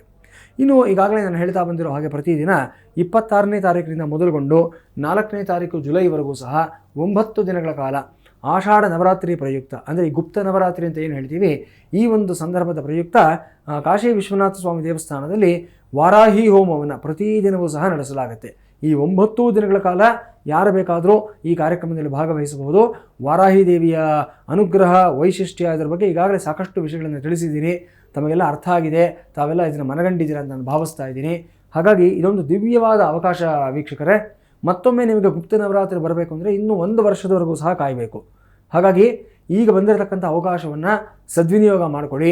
ನಿಮ್ಮ ಆಸೆಗಳು, ನಿಮ್ಮ ಕೋರಿಕೆಗಳು, ಅಭಿಲಾಷೆಗಳು, ಸಮಸ್ಯೆಗಳು ಏನೇ ಇದ್ದರೂ ಸಹ ನಿಮ್ಮ ಕೋರಿಕೆಗಳನ್ನು ಈಡೇರಿಸ್ಕೊಳ್ಳೋದಕ್ಕೆ, ಸಮಸ್ಯೆಗಳನ್ನು ನಿವಾರಣೆ ಮಾಡಿಕೊಳ್ಳೋದಕ್ಕೆ ಈ ವಾರಾಹಿ ಹೋಮಕ್ಕಿಂತ ಪ್ರತ್ಯಕ್ಷ ಫಲಪ್ರದವಾದಂಥ ಮತ್ತೊಂದು ಅನುಷ್ಠಾನ ಇನ್ಯಾವುದೂ ಇರೋದಿಲ್ಲ. ಅದರಲ್ಲೂ ಸಹ ಕುಂಭಕೋಣಂ ಕ್ಷೇತ್ರದಲ್ಲಿ ಈಗಾಗಲೇ ನಾನು ತಿಳಿಸಿರೋ ಪ್ರಕಾರ ಕುಂಭಕೋಣಂ ಕ್ಷೇತ್ರದ ಮಹಾತ್ಮೆ ಏನು, ಆ ಸನ್ನಿಧಾನಗಳ ವೈಶಿಷ್ಟ್ಯ ಏನು ಎಲ್ಲವನ್ನೂ ತಿಳಿಸ್ಕೊಟ್ಟಿದ್ದೀನಿ. ಇಂಥ ಒಂದು ಅಪೂರ್ವವಾದ ಅವಕಾಶ ನಿಮಗೆ ಲಭಿಸ್ತಾ ಇದೆ. ಸಿಕ್ಕಿದಾಗ ಅವಕಾಶವನ್ನು ಸದ್ವಿನಿಯೋಗ ಮಾಡಿಕೊಳ್ಳಿ. ನಿಮ್ಮ ಕಷ್ಟಗಳು ಏನೇ ಇದ್ದರೂ ಸಹ ಎಲ್ಲವನ್ನೂ ನಿವಾರಣೆಯನ್ನು ಮಾಡಿಕೊಳ್ಳಿ. ವೀಕ್ಷಕರೇ, ಇನ್ನು ನೀವು ಕೂಡ ಅನೇಕ ಸಮಸ್ಯೆಗಳಿಂದ ಬಳಲ್ತಾ ಇದ್ರೆ ಟಿವಿ ಸ್ಕ್ರೀನ್ ಮೇಲೆ ಲಭ್ಯ ಇರುವಂಥ ನಂಬರ್ಸ್ಗೆ ಕರೆ ಮಾಡಿ ಗುರುಗಳು ಹಾಗೂ ನುರಿತ ಜ್ಯೋತಿಷಿಗಳ ತಂಡದೊಂದಿಗೆ ಮಾತನಾಡಿ ನಿಮ್ಮ ಸಮಸ್ಯೆಗೆ ತಕ್ಕ ಪರಿಹಾರವನ್ನು ಕಂಡುಕೊಳ್ಳಿ. ಈಗ ಇಂದಿನ ಸಂಚಿಕೆಯಲ್ಲಿ ತುಳಸಿ ಮಾಲಾದ ವಿಶೇಷತೆಯ ಬಗ್ಗೆ ಗುರುಗಳು ತಿಳಿಸ್ತಾರೆ. ಗುರುಜಿ, ತುಳಸಿ ಮಾಲಾದಿಂದ ಆಗುವಂತಹ ಲಾಭಗಳೇನು ಅಂತ? ಖಂಡಿತ. ಸೊ ಇವತ್ತಿನ ದಿವಸ ಈ ತುಳಸಿ ಮಾಲೆಯ ಒಂದು ಮಹತ್ವ ಮತ್ತು ಇದರಿಂದ ಆಗತಕ್ಕಂಥ ಪ್ರಯೋಜನಗಳು ಇದ್ರ ಬಗ್ಗೆ ನಾವು ತಿಳ್ಕೊಳ್ಳೋಣ. ಸೊ ಬಹಳ ಜನಪ್ರಿಯವಾಗಿರ್ತಕ್ಕಂಥ ಒಂದು ಮಾಲೆ ಇದು ಅಂತ ನಾವು ಹೇಳ್ಬೋದು. ತುಂಬ ಎಲ್ಲ ಕಡೆಯೂ ತುಂಬ ಸುಲಭವಾಗಿ ಸಿಗ್ತಕ್ಕಂಥ ಒಂದು ಪದಾರ್ಥ ಕೂಡ ಇದಾಗಿರುತ್ತೆ. ಸಮಸ್ಯೆ ಏನಂತಂದರೆ, ನಾನು ಹಿಂದಿನ ಒಂದು ಎಪಿಸೋಡ್ನಲ್ಲಿ ಹೇಳಿದ್ದೆ, ಈ ಕರುಂಗಾಲಿ ಮಾಲಾ ಬಗ್ಗೆ ಹೇಳಬೇಕಾದಾಗ ಡೂಪ್ಲಿಕೇಟ್ ಪದಾರ್ಥಗಳು ತುಂಬ ಸಿಗುತ್ತೆ. ನಮ್ಮ ದೇಶದಲ್ಲಿ ಇದೊಂದು ಸಮಸ್ಯೆ. ಬಹಳಷ್ಟು ಜನ ಏನೇ ಪದಾರ್ಥಗಳಾಗಿರಲಿ ಇದಕ್ಕೆ ಡೂಪ್ಲಿಕೇಟ್ ಮಾಡುವಂಥದ್ದು ಫಸ್ಟು ಶುರು ಮಾಡಿಬಿಡ್ತಾರೆ. ಸೊ ದಯವಿಟ್ಟು ಈ ವಿಚಾರದಲ್ಲೂ ಅಷ್ಟೇ ಇದೊಂದು ಅನ್ಫಾರ್ಚುನೇಟ್ಲಿ ಮಾರ್ಕೆಟ್ನಲ್ಲಿ ಟ್ರೆಂಡ್ ಇದೆ. ಸೊ ತುಳಸಿ ಮಾಲೆಯನ್ನು ಒರಿಜಿನಲ್ನೇ ಹಾಕ್ಕೊಳ್ಳಿ. ಯಾವುದೇ ಮಾಲೆ ಆಗಲಿ, ಯಾವುದೇ ಜೆಮ್ ಸ್ಟೋನ್ ಆಗಲಿ, ಡೂಪ್ಲಿಕೇಟ್ ಯಾವುದೇ ಕಾರಣಕ್ಕೂ ಸಹ ಹಾಕ್ಕೊಳ್ಳೋದಕ್ಕೆ ಹೋಗಬೇಡಿ. ಪರೀಕ್ಷೆ ಮಾಡಿಸಿ. ಅದಕ್ಕೆಲ್ಲದಕ್ಕೂ ಸಹ ಪರೀಕ್ಷೆಗಳಿರುತ್ತೆ. ಸೊ ಪದಾರ್ಥ ಒರಿಜಿನಲ್ ಅಲ್ವಾ ಅಂತ ಟೆಸ್ಟ್ ಮಾಡೋದಕ್ಕೆ ಟೆಸ್ಟ್ ಮಾಡಿ ಒರಿಜಿನಲ್ ತುಳಸಿ ಮಾಲೆಯನ್ನು ತೊಗೊಂಡು ಬಂದು ನಂತರವೇ ಧಾರಣೆಯನ್ನು ಮಾಡ್ಕೋಬೇಕು. ಸೊ ಯಾವುದೇ ಮಾಲೆ ಆಗಲಿ ನಾವು 2 ಪರ್ಪಸ್ಗೆ ಅದನ್ನು ಬಳಸ್ಕೋಬೋದು. ಮೊದಲನೇದೇನಂತಂದರೆ ಅದನ್ನು ವೇರಿಂಗ್ ಅಂತ ಹೇಳ್ತೀವಿ, ಧಾರಣೆ ಮಾಡ್ಕೊಳ್ತಕ್ಕಂಥದ್ದು. ಧಾರಣೆ ಮಾಡಿಕೊಂಡಾಗ ನಮ್ಮ ಶರೀರದ ಜೊತೆಯಲ್ಲಿ ನಿರಂತರವಾದಂಥ ಒಂದು ಸಂಬಂಧ, ಒಂದು ಕನೆಕ್ಷನ್ ಇರುತ್ತೆ ಆ ಒಂದು ಮಾಲೆಗೆ. ಸೊ ಅದರಲ್ಲಿರುವಂಥ ಒಂದು ಎನರ್ಜಿ ನಮ್ಮ ಬಾಡಿಗೆ ಕಂಪ್ಲೀಟಾಗಿ ಟ್ರಾನ್ಸ್ಫರ್ ಆಗ್ತಾ ಹೋಗುತ್ತೆ. ನಮ್ಮ ಎಂಟೈರ್ ಬಾಡಿ ಆ್ಯಕ್ಟಿವೇಟ್ ಆಗುತ್ತೆ, ಶುದ್ಧಿ ಆಗ್ತಾ ಹೋಗುತ್ತೆ. ಇದು ನಮಗೆ ಗೊತ್ತಾಗೋದಿಲ್ಲ ಈ ಪ್ರೋಸೆಸ್ ಹೇಗೆ ನಡೆಯುತ್ತೆ ಅನ್ನತಕ್ಕಂಥದ್ದು. ಬಟ್ ಅದು ನಿರಂತರವಾಗಿ ನಡೀತಾನೇ ಇರುತ್ತೆ. ಕ್ಲೆನ್ಸಿಂಗ್ ಆ್ಯಂಡ್ ಪ್ಯೂರಿಫಿಕೇಷನ್ ಅಂತ ಹೇಳ್ತೀವಿ ನಾವು. ಸೊ ಶುದ್ಧೀಕರಣ ಅನ್ನತಕ್ಕಂಥದ್ದು ತುಳಸಿಯಿಂದ ಆಗುವಂಥ ಮೊದಲನೇ ಅನುಕೂಲ ಇದು, ಕ್ಲೆನ್ಸಿಂಗ್ ಆ್ಯಂಡ್ ಪ್ಯೂರಿಫಿಕೇಷನ್ ಅನ್ನತಕ್ಕಂಥದ್ದು. ಸೊ ಎರಡನೇದೇನಂತಂದರೆ ಇದನ್ನು ಜಪಕ್ಕೂ ಸಹ ಬಳಸ್ಕೋಬೋದು ನಾವು. ಬಹಳಷ್ಟು ಜನ ಒಂದು ದೀಕ್ಷೆ ತೊಗೊಂಡಿರ್ತಾರೆ, ಇಲ್ಲ ಪ್ರತಿದಿನ ಯಾವುದೋ ಒಂದು ರಾಮನಾಮ ಜಪ ಮಾಡೋದು, ನಮಃಶಿವಾಯ ಪಂಚಾಕ್ಷರಿ ಜಪ ಮಾಡೋವಂಥದ್ದು, ಗಾಯತ್ರಿ ಜಪ ಮಾಡೋವಂಥದ್ದು, ಈ ರೂಢಿಯನ್ನು ಇಟ್ಕೊಂಡಿರ್ತಾರೆ. ಓಂ ನಮೋ ಆಂಜನೇಯಾಯ ಅಂತ ಹೇಳ್ಕೊಳ್ತಕ್ಕಂಥದ್ದು. ಸೊ ಜಪ ಮಾಡಬೇಕಾದಾಗ ಒಂದು ಕೌಂಟ್ ಮಾಡೋದಕ್ಕೆ ನಮಗೊಂದು ಸಾಧನ ಬೇಕಾಗುತ್ತೆ. ಇವತ್ತು ಕೌಂಟಿಂಗ್ ಮೆಷಿನ್ಸ್ ಎಲ್ಲ ಬಂದುಬಿಟ್ಟಿದೆ ಮಾರ್ಕೆಟ್ನಲ್ಲಿ. That's A different thing. But ನಿಮಗೆ ಡಿವೈನ್ ಫೀಲ್ ಅನ್ನೋದು ಬರೋದಿಲ್ಲ. ಅಲ್ಲಿ ನಿಮಗೆ 9999ವರೆಗೂ ನಂಬರ್ ಇರುತ್ತೆ. ನಂಬರ್ ಮಾತ್ರ ಗೊತ್ತಾಗುತ್ತೆ. ಪ್ರತಿ ಸರ್ತಿ ಮೆಷಿನ್ ಪ್ರೆಸ್ ಮಾಡ್ತಾ ಇದ್ದರೆ ನಮಗೆ ಆ ಡಿವೈನ್ ಫೀಲ್, ಆ ಕನೆಕ್ಷನ್ ಅನ್ನೋದು ಬರೋದಿಲ್ಲ. ಅದೇ ಜಪಮಾಲೆ ಇಟ್ಕೊಂಡು ನೀವು ಜಪ ಮಾಡ್ತಾ ಆ ಮಣಿಗಳನ್ನು ತಿರುಗಿಸ್ತಾ ಇದ್ದರೆ ಅಲ್ಲಿ ನಿಮಗೆ ಸಿಗತಕ್ಕಂಥ ಒಂದು ಭಾವನೆಯೇ ಬಹಳ ವಿಶೇಷವಾಗಿರುತ್ತೆ. ಅದರಲ್ಲೂ ತುಳಸಿ ಮಾಲೆ ಜಪಕ್ಕೆ ತುಂಬ ವಿಶೇಷವಾಗಿರತಕ್ಕಂಥದ್ದು. ರುದ್ರಾಕ್ಷಿ ಮತ್ತು ತುಳಸಿ ಎರಡೂ ಅಷ್ಟೇ ಜಪಕ್ಕೆ ತುಂಬ ವಿಶೇಷವಾದಂಥ ಮಹತ್ವ ಕೊಟ್ಟಿದ್ದಾರೆ. ಸೊ ಜಪಕ್ಕೂ ನೀವು ಇದನ್ನು ಬಳಸ್ಕೋಬೋದು. ಒಂದು ಸೂಕ್ಷ್ಮ ವೀಕ್ಷಕರು ಗಮನಿಸ್ಕೋಬೇಕಾಗಿರೋದೇನೆಂದರೆ, ಯಾವುದನ್ನು ಧಾರಣೆಗೆ ಬಳಸ್ತೀರಾ ಅದನ್ನು ಜಪಕ್ಕೆ ಬಳಸಬಾರ್ದು, ಯಾವುದನ್ನು ಜಪಕ್ಕೆ ಅಂತ ಬಳಸ್ತೀರಾ ಅದನ್ನು ಧಾರಣೆಗೆ ಬಳಸೋಕ್ಕೆ ಹೋಗಬಾರ್ದು. ಸೊ ಎರಡಕ್ಕೂ ಪ್ರತ್ಯೇಕವಾದಂಥ ಒಂದು ಮಾಲೆಗಳನ್ನು ಇಟ್ಕೋಬೇಕಾಗುತ್ತೆ. ಜಪಕ್ಕೆ ಒಂದು ವೇಳೆ ಇಟ್ಕೊಂಡಿದ್ದಾದಲ್ಲಿ ನೀವು ಅದಕ್ಕೆ ಅಂತಲೇ ಪ್ರತ್ಯೇಕವಾಗಿ ಇಟ್ಕೊಳ್ಳಿ. ಯಾವುದೇ ಕಾರಣಕ್ಕೂ ಅದನ್ನು ಬ್ರೇಸ್ಲೆಟ್ ಥರ ಕೈಯಲ್ಲಿ ಹಾಕೊಳ್ಳೋದಾಗಲಿ, ಇಲ್ಲ ನಿಮ್ಮ ಕುತ್ತಿಗೆಯಲ್ಲಿ ಮಾಲೆ ಥರ ಹಾಕೊಳ್ಳತಕ್ಕಂಥದ್ದಾಗಲಿ ಯಾವುದೇ ಕಾರಣಕ್ಕೂ ಮಾಡೋಕ್ಕೆ ಹೋಗಬಾರ್ದು. ಅದೇ ಪ್ರಕಾರ ತುಳಸಿ ಮರದ ಕಾಂಡ ಅಂತ ಹೇಳ್ತೀವಿ ನಾವು, ಸ್ಟೆಮ್ ಅಂತ, ಅದರಿಂದ ತಯಾರು ಮಾಡಿರತಕ್ಕಂಥದ್ದು ಈ ತುಳಸಿ ಮಣಿಗಳಾಗಿರುತ್ತೆ. ಈ ಮಣಿಗಳನ್ನು ತಯಾರು ಮಾಡಿದ ನಂತರ ಶುದ್ಧೀಕರಣ ಮಾಡಿ, ಎನರ್ಜೈಸ್ ಮಾಡಿ, ಆ್ಯಕ್ಟಿವೇಟ್ ಮಾಡಿ ನಂತರ ನಿಮಗೆ ಧಾರಣೆಗೆ ಕೊಡ್ತೀವಿ. ಸೊ ನಮ್ಮ ಆಸ್ಟ್ರೋ ಪೂಜಾ ಸಂಸ್ಥೆ ಈ ಒಂದು ಮಣಿಯನ್ನು, ಈ ಮಾಲೆಯನ್ನು ಯಾವ ಪ್ರಕಾರವಾಗಿ ನಾವು ತಯಾರು ಮಾಡಿ ನಿಮಗೆ ತಲುಪಿಸ್ತಾ ಇದ್ದೀವಿ ಅನ್ನೋದನ್ನು ಈಗ ನಾನು ನಿಮಗೆ ತೋರಿಸ್ಕೊಡ್ತಾ ಇದ್ದೀನಿ ವೀಕ್ಷಕರೇ. ತಾವು ನೋಡ್ಬೋದು ಈ ಒಂದು ಬಾಕ್ಸ್ ಏನಿದೆ, ಈ ಬಾಕ್ಸ್ನಲ್ಲಿ ಪ್ರತಿಯೊಂದು ಪದಾರ್ಥಗಳು ಅಷ್ಟೇ ನಮಗೆ ಈ ಥರ ನೀಟಾಗಿ ನಾವು ಪ್ಯಾಕ್ ಮಾಡಿ ಇದನ್ನು ತಲುಪಿಸ್ತೀವಿ ಪ್ರತಿಯೊಂದು ಆಸ್ತಿಕರಿಗೂ ಸಹ. ಸೊ ತುಳಸಿ ಮಾಲೆಯನ್ನು, ಇದು ಒಂದು ಎನರ್ಜೈಸ್ಡ್ ಆಗಿರತಕ್ಕಂಥ ಒಂದು ತುಳಸಿ ಮಾಲೆ ಇದಾಗಿರುತ್ತೆ. ಈ ಥರದ ಒಂದು ತುಳಸಿ ಮಾಲೆ ಇದನ್ನು ನಮ್ಮ ವೀಕ್ಷಕರು ನೋಡ್ಬೋದು. ಇದು ಮಾರುಕಟ್ಟೆಯಲ್ಲಿ ನೋಡುವಂಥ ತುಳಸಿ ಮಾಲೆಗಳಿಗೂ ಈ ಮಾಲೆಗೂ ತುಂಬ ಭಿನ್ನತೆ ಇದೆ. ನೀವು ಗಮನಿಸಿದ್ರೆ ಗೊತ್ತಾಗುತ್ತೆ. ಇದು ಕ್ಲೋಸಪ್ನಲ್ಲಿ ತಾವು ನೋಡಿದಾಗ ನೋಡಿ, ಒಂದೊಂದು ಮಣಿಗಳು ಅಷ್ಟೇ ಎಷ್ಟು ಪರಿಪೂರ್ಣವಾಗಿದೆ. ಇಲ್ಲಿ ಯಾವುದೇ ಭಿನ್ನತೆ ಇಲ್ಲ, ಕ್ರ್ಯಾಕ್ಸ್ ಇಲ್ಲ ಇದರಲ್ಲಿ. ಸೊ ಇದರ ಮಧ್ಯದಲ್ಲಿ ಇದನ್ನು ಕಾಪರ್ನಲ್ಲಿ ವೈರಿಂಗ್ ಕೂಡ ನಾವು ಮಾಡಿರುವಂಥದ್ದು. ಈ ಥರ ಪರಿಪೂರ್ಣವಾಗಿರತಕ್ಕಂಥ ಮಾಲೆಯನ್ನೇ ನಾವು ಧಾರಣೆಯನ್ನು ಮಾಡಬೇಕು ಅಥವಾ ಜಪಕ್ಕೆ ಬಳಸ್ಕೋಬೇಕು. ಆವಾಗಲೇ ನಮಗೆ ಸಂಪೂರ್ಣವಾದಂಥ ಫಲಿತಾಂಶ ಸಿಗತಕ್ಕಂಥದ್ದಾಗಿರುತ್ತೆ ವೀಕ್ಷಕರೇ. ಸೊ ನಿಮಗೆ ಆಲ್ರೆಡಿ ನಾವು ತಿಳಿಸಿರೋ ಪ್ರಕಾರವಾಗಿ ಎಲ್ಲ ಪದಾರ್ಥಗಳು ಅಷ್ಟೇ ಎಲ್ಲಿ ಅವಶ್ಯಕತೆ ಇದೆಯೋ ಅಲ್ಲಿ ಸರ್ಟಿಫಿಕೇಷನ್ ಮಾಡಿಕೊಡ್ತೀವಿ. ಜೊತೆಗೆ ಈ ಪದಾರ್ಥಗಳ ಜೊತೆಯಲ್ಲಿ ಪೂಜೆ ಮಾಡಿರ್ತಕ್ಕಂಥ ಪ್ರಸಾದವನ್ನು ಸಹ ನಾವು ನಿಮಗೆ ತಲುಪಿಸ್ತೀವಿ. ಇದರ ಅಕ್ಷತೆ ಆಗ್ಬೋದು, ಕುಂಕುಮ ಆಗಿರ್ಬೋದು, ಭಸ್ಮ ಆಗಿರ್ಬೋದು, ಇದೆಲ್ಲವನ್ನು ಸಹ ತಲುಪಿಸ್ತೀವಿ ನಾವು. ಈ ತುಳಸಿ ಮಾಲೆ ಬಗ್ಗೆ ಹೇಳ್ತಾ ಹೋದರೆ ಸಾಕಷ್ಟು ವೈಶಿಷ್ಟ್ಯಗಳಿದೆ. ಒಂದಲ್ಲ ಎರಡಲ್ಲ, ಬಹಳಷ್ಟು ವಿಶೇಷವಾದ ಕಡೆ ತುಳಸಿ ಬಗ್ಗೆ ಉಲ್ಲೇಖಗಳಿದೆ. ಮುಖ್ಯವಾಗಿ ನಮಗೆ ಎಲ್ರಿಗೂ ಗಮನಕ್ಕೆ ಬರತಕ್ಕಂಥದ್ದರೆ ಈ ವಿಷ್ಣು ಸಹಸ್ರನಾಮಕ್ಕೆ ಅದರದೇ ಆದ ಮಹತ್ವ ಇದೆ.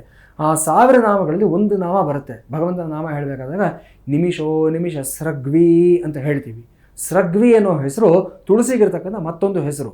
ಈ ತುಳಸಿ ಒಂದು ನಾಮಕ್ಕೆ ಮತ್ತೊಂದು ಪರ್ಯಾಯ ಪದವಾಗಿ ಬಳಸ್ಕೊಳ್ತೀವಿ ನಾವು ಅದನ್ನು.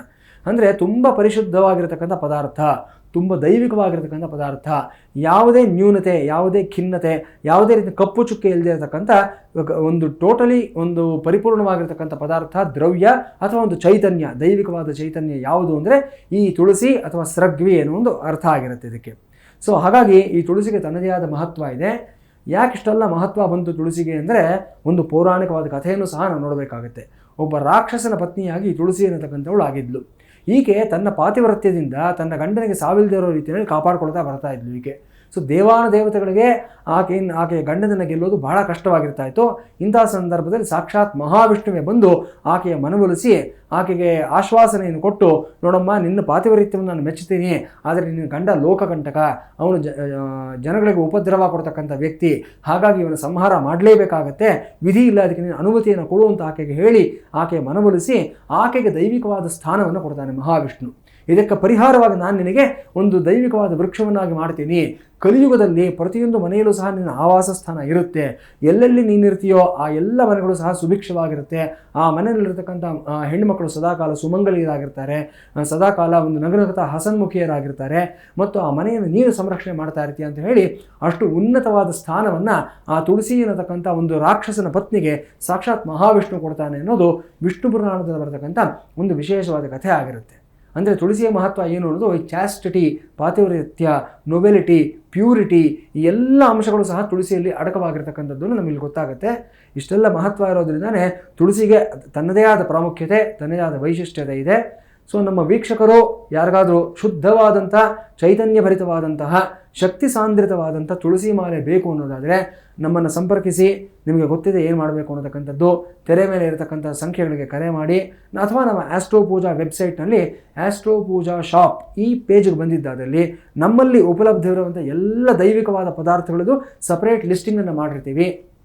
ನಿಮಗೆ ಹೇಗೆ ಬೇಕೋ ಆ ಪ್ರಕಾರವಾಗಿ, ಅಂದರೆ ಒಂದು ಬರೀ ಮಾಲೆ ಆಗ್ಬೋದು, ಅಥವಾ ತಾಮ್ರದಲ್ಲಿ ಅದರ ಒಂದು ವೈರಿಂಗ್ ಮಾಡಿರ್ತಕ್ಕಂಥದ್ದಾಗಿರ್ಬೋದು, ಅಥವಾ ಒಂದು ಸಿಲ್ವರ್ನಲ್ಲಿ ಅದರ ವೈರಿಂಗ್ ಮಾಡಿರ್ತಕ್ಕಂಥದ್ದಾಗಿರ್ಬೋದು, ಕ್ಯಾಪಿಂಗ್ ಮಾಡಿರ್ತಕ್ಕಂಥದ್ದು, ಇದೆಲ್ಲವನ್ನು ಮಾಡಿ ಎನರ್ಜೈಸ್ ಮಾಡಿ ನಿಮಗೆ ತಲುಪಿಸುವಂಥ ವ್ಯವಸ್ಥೆಯನ್ನು ಆಸ್ಟ್ರೋ ಪೂಜಾ ಸಂಸ್ಥೆ ಮಾಡಿಕೊಡುತ್ತದೆ.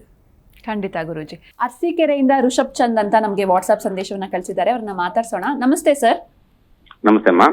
ನಮಸ್ತೆ, ಗುರೂಜಿ ಇದ್ದಾರೆ, ಮಾತಾಡಿ. ಹಲೋ, ನಮಸ್ತೆ ಗುರುಜಿ. ನಮಸ್ತೆ, ಹೇಳಿಪಾ ಗುರುಜಿ. ಏನ್ ಸಮಸ್ಯೆ ಅಂತ ಗೊತ್ತಾಗ್ತಿಲ್ಲ, ಪ್ರಾಬ್ಲಮ್ ಅಲ್ಲಿ ಇದೀನಿ. ಹಂಗಾಗಿ ಇದರಿಂದ ಹೊರಗಡೆ ಬರುವಂತಹ ಒಂದು ಮಾರ್ಗವನ್ನು ನಾವು ನೋಡಿದ್ದಾದಲ್ಲಿ ಚಂದ್ರ ನಿಮಗೆ ಚಿತ್ತ ನಕ್ಷತ್ರದಲ್ಲಿರತಕ್ಕಂಥದ್ದು. ಸೊ ಲಗ್ನಾಧಿಪತಿಯಾದಂಥ ಶುಕ್ರ ಲಗ್ನದಲ್ಲೇ ಇರೋದು ಕಾಣಿಸ್ತಾ ಇದೆ, ಲಗ್ನದಲ್ಲೇ ಗುರುವಿನ ಜೊತೆಯಲ್ಲಿರುವಂಥದ್ದು ಕಾಣಿಸ್ತಾ ಇದೆ. ಸೊ ಹಾಗಾಗಿ ಈ ಸಮಸ್ಯೆಯಿಂದ ನೀವು ಹೊರಗಡೆ ಬರೋವಂಥದ್ದಂತೂ ಖಚಿತ, ಅದರಲ್ಲೇನು ಅನುಮಾನ ಇಲ್ಲ. It's A matter of time ಅಷ್ಟೇ ಇದು. ಈಗ ನಡೀತಾ ಇರೋ ದಶಾಭುಕ್ತಿಗಳು ತೊಗೊಂಡ್ರೆ ನಿಮಗೆ ಗುರು ದಶೆ ಮುಗಿದು ಈಗ ಶನಿ ದಶೆ ಪ್ರಾರಂಭ ಆಗಿದೆ ನಿಮಗೆ. ಶನಿ ದಶೆನಲ್ಲಿ ನಿಮಗೆ ಶನಿ ದಶ ಶನಿ ಭುಕ್ತಿ ನಡೀತಾ ಇದೆ. ಸೊ ತುಲಾ ರಾಶಿ ಆಗಿರೋದ್ರಿಂದ ಒಂದು ಪಂಚಮ ಶನಿ ಮುಗಿದಿದೆ, ಆದರೆ ಶನಿ ದಶ ಶನಿ ಭುಕ್ತಿ ನಡೀತಾ ಇರೋವಂಥದ್ದು. ಸೊ ದಶಾನಾಥ ನಿಮಗೆ ಜಾತಕದಲ್ಲಿ ಲಗ್ನದಿಂದ ಅಷ್ಟಮದಲ್ಲಿ ಶನೈಶ್ಚರ ಇರುವಂಥದ್ದು ಕಾಣಿಸ್ತಾ ಇದೆ. ದಶಾನಾಥ ಭುಕ್ತಿನಾಥ ಎರಡೂ ಆಗಿ ಶನೈಶ್ಚರ ಅಷ್ಟಮದಲ್ಲಿರೋದ್ರಿಂದ ಒಂದು 3 ನಕ್ಷತ್ರ ಹೇಳ್ತೀನಿ ನಾನು, ನೋಟ್ ಡೌನ್ ಮಾಡ್ಕೊಳ್ಳಿ. ಅನುರಾಧ ನಕ್ಷತ್ರ, ಉತ್ತರಾಭಾದ್ರ ನಕ್ಷತ್ರ, ಪುಷ್ಯಮಿ ನಕ್ಷತ್ರ.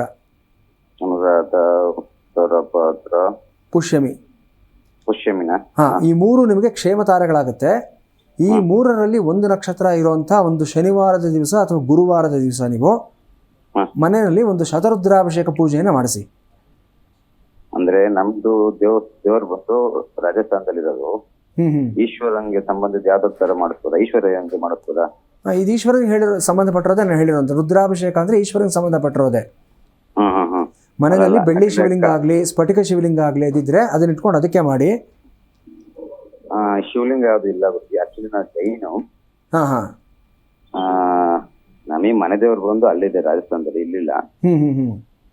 ಹಂಗಾಗಿ ನಮ್ಮ ಅಲ್ಲ ಆಕ್ಚುಲಿ ಏನಾಗಿದೆ ನನಗೆ ಸಮಸ್ಯೆ ಅಂದ್ರೆ ಮನೆ ದೇವ್ರದೇ ಕನ್ಫ್ಯೂಷನ್ ಇದೆ. ಭೈರವ ಅಂತಾರೆ, ಘೋರ ಭೈರವ ಅಂತಾರೆ, ಕಾಲ್ ಭೈರವ ಅಂತಾರೆ, ಅದೇ ಸಮಸ್ಯೆ. ಇರಲಿ, ತೊಂದರೆ ಇಲ್ಲ. ನೀವೊಂದು ಕೆಲಸ ಮಾಡ್ಬೋದು. ನೀವು ಒಂದು ಸ್ವರ್ಣಾಕರ್ಷಣ ಭೈರವ ಸ್ವಾಮಿ ಸನ್ನಿಧಾನದಲ್ಲಿ ಒಂದು ಹೋಮವನ್ನು ಮಾಡಿಸ್ಕೊಳ್ಳಿ ನೀವು ಸದ್ಯಕ್ಕೆ.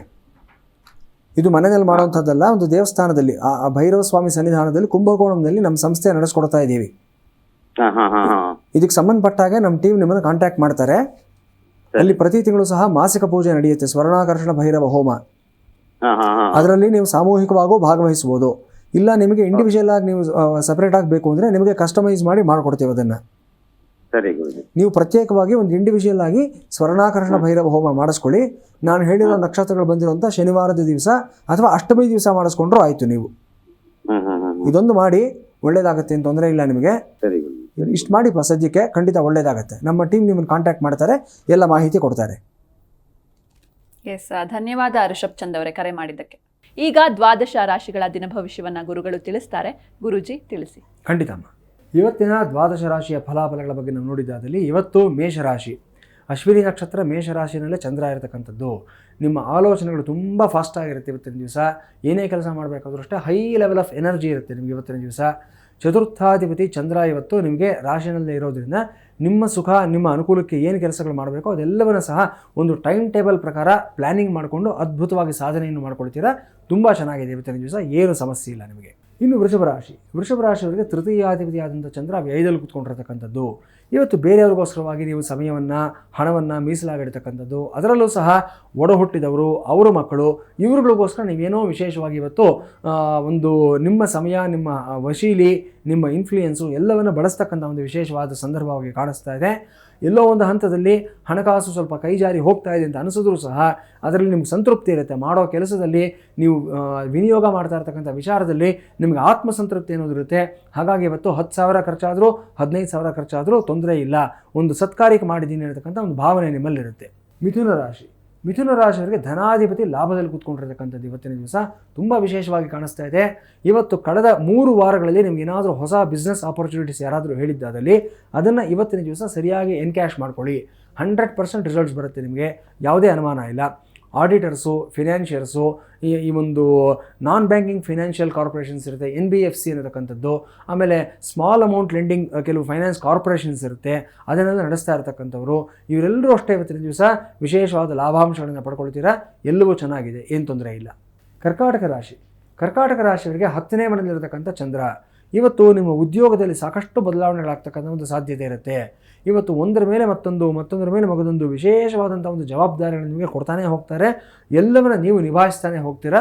ಬಹಳ ಒಂದು ಬ್ರಿಸ್ಕ್ ಡೆವಲಪ್ಮೆಂಟ್ಸ್ ಆಗ್ತಕ್ಕಂಥ ಸಾಧ್ಯತೆಗಳಿರುತ್ತೆ. ಅದರಲ್ಲೂ ಸಹ ಇವತ್ತು ಮೀಡಿಯಾದಲ್ಲಿ ವರ್ಕ್ ಮಾಡ್ತಕ್ಕಂಥವ್ರಿಗೆ ಮತ್ತು ಈ ಒಂದು ಫುಡ್ ಆ್ಯಂಡ್ ಬೆವರೇಜ್ ಸೆಗ್ಮೆಂಟಲ್ಲಿ ವರ್ಕ್ ಮಾಡ್ತಾ ಇರ್ತಕ್ಕಂಥವ್ರಿಗೆ, ಹೋಟೆಲ್ ಬಿಸ್ನೆಸ್ಸಲ್ಲಿ ಇರತಕ್ಕಂಥ ವ್ಯಕ್ತಿಗಳಿಗೆ, ಇವರೆಲ್ಲರಿಗೂ ಅಷ್ಟೇ ಇವತ್ತು ತುಂಬ ವಿಶೇಷವಾದ ಲಾಭಗಳು, ಅನುಕೂಲಗಳಾಗ್ತಕ್ಕಂಥ ಸಾಧ್ಯತೆಗಳಿದೆ, ಚೆನ್ನಾಗಿದೆ.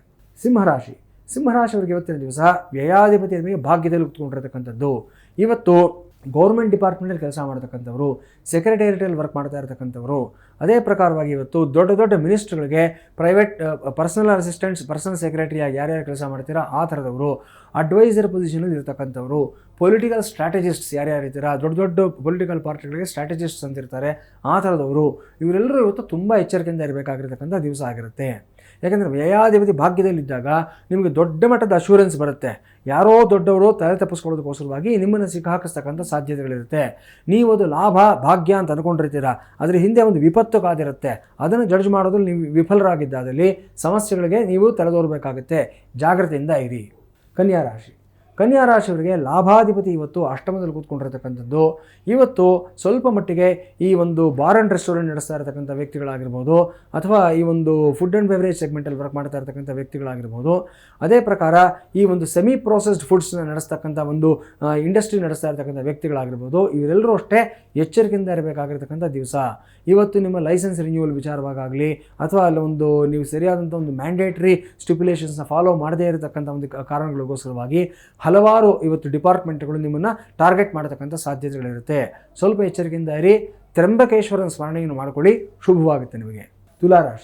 ತುಲಾರಾಶಿಯವರಿಗೆ ಇವತ್ತು 10ನೇ ಮನೆಯ ಅಧಿಪತಿ ಸಪ್ತಮದಲ್ಲಿರತಕ್ಕಂಥದ್ದು. ಸಾಕಷ್ಟು ಲಾಭಾಂಶಗಳನ್ನು, ಅನುಕೂಲಗಳನ್ನು ಪಡ್ಕೊಳ್ತೀರಾ. ಇವತ್ತು ನಿಮ್ಮ ವೃತ್ತಿ ಜೀವನದಲ್ಲಿ ನಿಮ್ಮ ಸಂಗಾತಿ ವಿಶೇಷವಾದಂಥ ಒಂದು ಸಪೋರ್ಟನ್ನು ಕೊಡ್ತಕ್ಕಂಥದ್ದು ಕಾಣಿಸುತ್ತೆ. ಇವತ್ತು ನಿಮ್ಮ ಪ್ರೊಫೆಷನಲ್ ಹಾರ್ಡ್ಶಿಪ್ಸು, ನಿಮ್ಮ ಪ್ರೊಫೆಷನಲ್ ಕಾನ್ಸ್ಟೆಂಟ್ಸ್ ಅನ್ನತಕ್ಕಂಥದ್ದು ಏನಿದೆ ಅದೆಲ್ಲವನ್ನು ನಿಮ್ಮ ಸಂಗಾತಿ ಬಹಳ ಚೆನ್ನಾಗಿ ಅರ್ಥ ಮಾಡಿಕೊಂಡು ಅದಕ್ಕೆ ತಕ್ಕ ಹಾಗೆ ನಿಮಗೆ ಅವ್ರು ನಡ್ಕೊಳ್ತಕ್ಕಂಥದ್ದು ವಿಶೇಷವಾಗಿ ಕಾಣಿಸ್ತಾ ಇದೆ. ಪರಸ್ಪರರ ಒಂದು ಅನುಬಂಧ, ಒಡನಾಟ ಇನ್ನಷ್ಟು ಗಟ್ಟಿಯಾಗತಕ್ಕಂಥ ದಿವಸವೂ ಸಹ ಇವತ್ತಾಗಿರುತ್ತೆ. ವೃಶ್ಚಿಕ ರಾಶಿ, ಭಾಗ್ಯಾಧಿಪತಿ ಷಷ್ಠದಲ್ಲಿ ಕೂತ್ಕೊಂಡಿರ್ತಕ್ಕಂಥದ್ದು. ಲಾಭ ಅಂದ್ಕೊಳ್ಳೋ ಜಾಗದಲ್ಲಿ ಇವತ್ತು ನಷ್ಟಗಳಾಗ್ತಕ್ಕಂಥದ್ದು, ನಷ್ಟ ಅಂದ್ಕೊಳ್ತಕ್ಕಂಥ ಜಾಗದಲ್ಲಿ ಲಾಭಗಳಾಗ್ತಕ್ಕಂಥದ್ದು. ಸ್ವಲ್ಪ ಇವತ್ತು ಜಡ್ಜ್ಮೆಂಟ್ನಲ್ಲಿ ಇವತ್ತು ವೇರಿಯೇಷನ್ಸ್ ಆಗ್ತಕ್ಕಂಥ ಸಾಧ್ಯತೆ ಇದೆ. ಹಾಗಾಗಿ ಇವತ್ತು ದೊಡ್ಡ ಮಟ್ಟದ ಏನಾದರೂ ಲಾಭಾಂಶಗಳು ನಿಮಗೆ ಬರ್ತಾ ಇದೆ ಅನ್ನೋದಾದರೆ ಅದನ್ನು ಪೂರ್ತಿಯಾಗಿ ಗ್ರಹಿಸೋದಕ್ಕೆ ಮೊದಲು ಸ್ವಲ್ಪ ಎಚ್ಚರಿಕೆಯಿಂದ ಅದರ ಹಿಂದೆ ಇರಬಹುದಾದಂಥ ಒಂದು ಸಮಸ್ಯೆಗಳ ಬಗ್ಗೆ ಯೋಚನೆಯನ್ನು ಮಾಡಿ ನಂತರ ಮುಂದಕ್ಕೆ ಹೆಜ್ಜೆ ಇಡಿ, ಒಳ್ಳೆಯದಾಗುತ್ತೆ. ಧನುರಾಶಿ, ಅಷ್ಟಮಾಧಿಪತಿ ನಿಮಗೆ ಪಂಚಮದಲ್ಲಿರತಕ್ಕಂಥದ್ದು.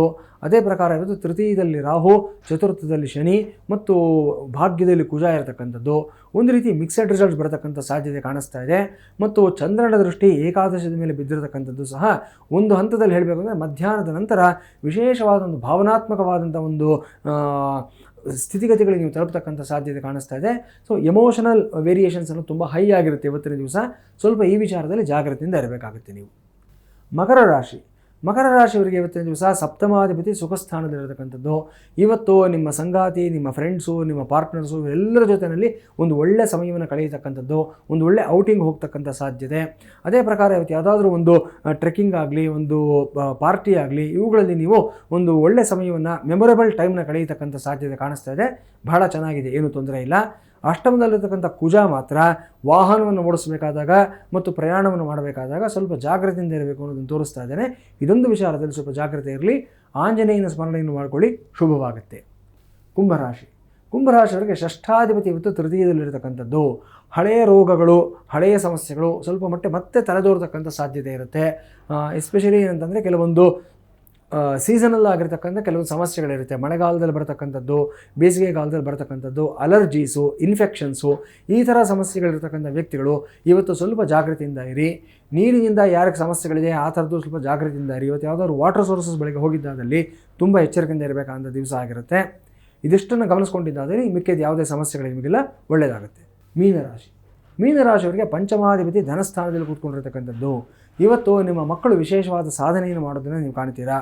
ಅವರು ಮಾಡತಕ್ಕಂಥ ಒಂದು ಎಫರ್ಟ್ಸ್ ಆಗಲಿ, ಅವರು ಗಳಿಸ್ಕೊಳ್ತಕ್ಕಂಥ ಒಂದು ಹೆಸರಾಗಲಿ ನಿಮಗೆ ವಿಶೇಷವಾದ ಗೌರವ, ಸ್ಥಾನಮಾನಗಳಲ್ಲಿ ತಂದುಕೊಡ್ತಕ್ಕಂಥದ್ದು, ಕೀರ್ತಿ ಪ್ರತಿಷ್ಠೆಗಳನ್ನು ಬೆಳೆಸ್ತಕ್ಕಂಥದ್ದು ಎಲ್ಲವೂ ಕಾಣಿಸ್ತಾ ಇದೆ. ಅದೇ ಪ್ರಕಾರವಾಗಿ ಇವತ್ತು ಪಬ್ಲಿಕ್ ಸ್ಪೀಕರ್ಸು, ಟೀಚರ್ಸು, ರೀಡರ್ಸು ಮತ್ತು ಪ್ರೊಫೆಸರ್ಸು ವಿಶೇಷವಾದಂಥ ಅನುಕೂಲಗಳನ್ನು ಮತ್ತು ಗೌರವಗಳನ್ನು ಪಡ್ಕೊಳ್ತಕ್ಕಂಥ ಒಂದು ದಿವಸ ಆಗಿರುತ್ತೆ. ಹಲವಾರು ಸಂಘ ಸಂಸ್ಥೆಗಳು ನಿಮ್ಮನ್ನು ಕರೆದು ಗೌರವ, ಸನ್ಮಾನ ಮಾಡತಕ್ಕಂಥದ್ದು ಗೋಚರವಾಗ್ತಾ ಇದೆ. ಎಲ್ಲವೂ ಚೆನ್ನಾಗಿದೆ, ಏನೂ ತೊಂದರೆ ಇಲ್ಲ. ಇನ್ನು ಇಷ್ಟು ಹೊತ್ತು ನಮ್ಮ ಕಾರ್ಯಕ್ರಮದಲ್ಲಿ ಭಾಗವಹಿಸಿ ಬಹಳಷ್ಟು ಅರ್ಥಪೂರ್ಣವಾದ ಮಾಹಿತಿಯನ್ನು ನೀಡಿದ್ರಿ. ಧನ್ಯವಾದಗಳು ಗುರೂಜಿ. ನಮಸ್ಕಾರ. ಭದ್ರಂ ಕಲ್ಯಾಣಂ ಮಂಗಳಂ ಶಿವಂ ಶುಭಂ ಶೋಭನಂ.